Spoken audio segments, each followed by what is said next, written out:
اور شہر میں عورتیں گفتگویں کرنے لگیں کہ عزیز کی بیوی اپنے غلام کو اپنی طرف مائل کرنا چاہتی ہے اور اس کی محبت اس کے دل میں گھر کر گئی ہے،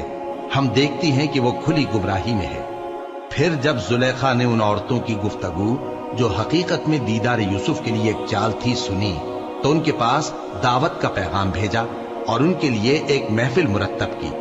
اور پھل تراشنے کے لیے ہر ایک کو ایک ایک چھری دی اور یوسف سے کہا کہ ان کے سامنے آؤ۔ جب عورتوں نے ان کو دیکھا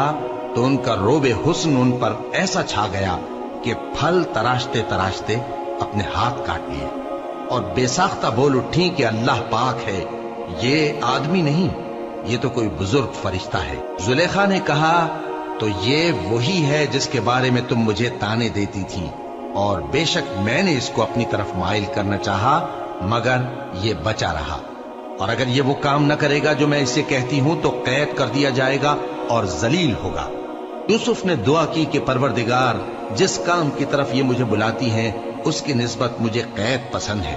اور اگر تو مجھ سے ان کے فریب کو نہ ہٹائے گا تو میں ان کی طرف مائل ہو جاؤں گا اور نادانوں میں سے ہو جاؤں گا۔ پس ان کے رب نے ان کی دعا قبول کر لی اور ان سے عورتوں کا داؤں ٹال دیا۔